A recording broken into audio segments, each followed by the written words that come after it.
السلام عليكم ورحمة الله وبركاته. تحية طيبة لكم أحبتي الكرام، أسعدكم الله أجمعين. أحبابي، قبل ما أبدأ المقطع يوجد رابط أسفل، وهذه قناة لابن أخي أصبح يوتيوبر. أتمنى أنكم تدعموا بشيئين: بالنصح وبالنشر.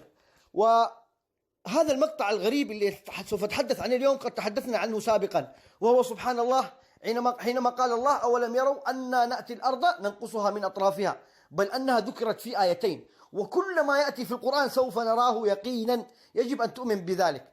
هذا ما حدث في النرويج يا كرام، وهو أن بلدة بالكامل أصبحت داخل البحر.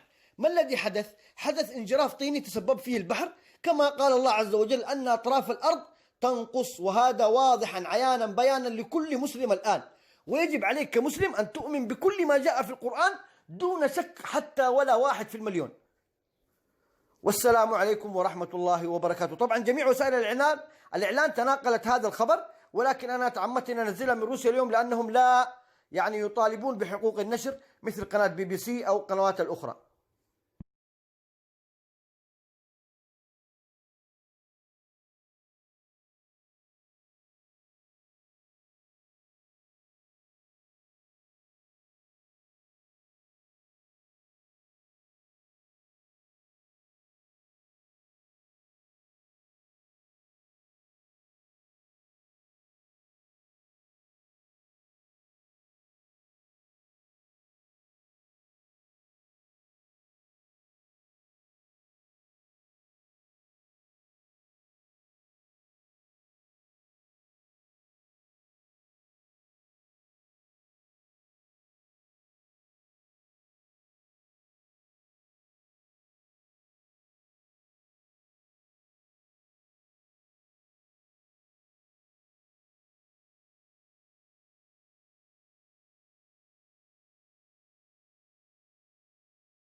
أولم يروا أنا نأتي الأرض ننقصها من أطرافها والله يحكم لا معقب لحكمه وهو سريع الحساب.